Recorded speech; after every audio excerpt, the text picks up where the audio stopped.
As sure as my name is Sabi, I'll tell you, if you want to survive, you have to put your money everywhere. In your secret sewn-in pockets, inside those suede shoes you don't wear anymore but can't get rid of because they remind you of the years ago time when you went out dancing on a Saturday night. You put your money underneath flower vases and candy dishes, tied up in handkerchiefs stuffed way back in your dresser drawer. You have to know that the bank's not always going to be open, might even say they don't have your money anymore, and where are you then? What have you got? Listen, those Tulsa white folks burned my grandmama's beauty shop to the ground. They burned up the school my mama would have gone to and her daddy's restaurant.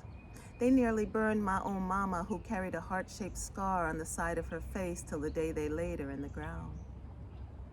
Imagine them trying to set a 2-year-old child on fire.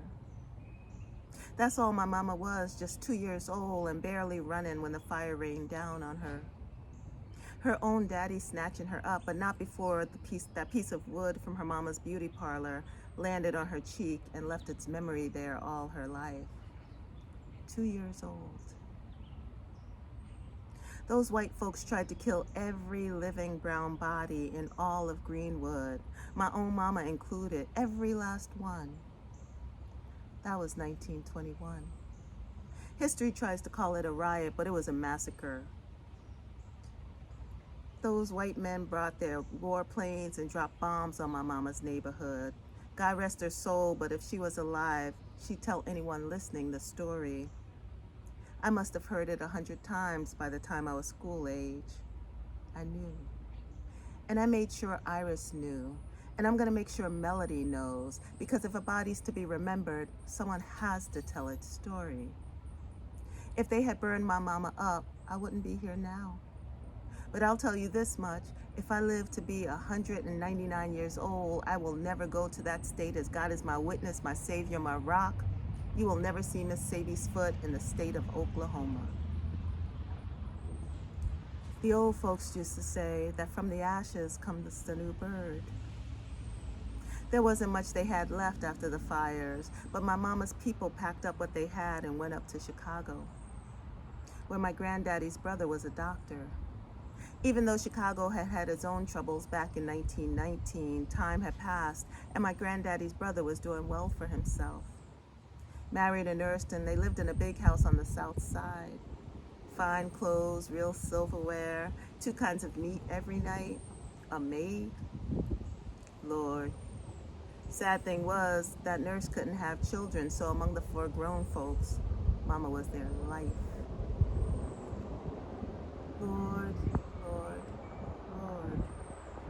Even with all that fine living, that fire stayed with my mama. Caught her up in the night as a child and woke her sweating and screaming. That's why I don't buy it when people say children don't know, that they're too young to understand. If they can walk and talk, they can understand. You look at how much growing a baby does in the first years of its life. Crawling, walking, talking, laughing. The brain just changing and changing. You can't tell me all of it's not becoming a part of their blood, their memory. Those white folks came with their torches and their rages. They circled in their cars, hollered out, called them niggers like they were calling them by their names. Turned my people's lives and dreams to ash. So my mama taught me all I know about holding on to what's yours.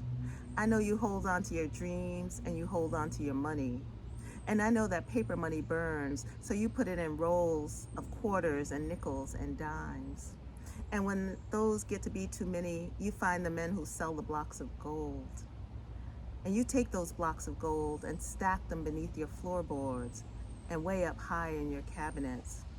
You let them turn white with cold inside your freezer. And every day you're living, you tell your child, don't let me die without you knowing that throughout this house is something for you, something you're going to need.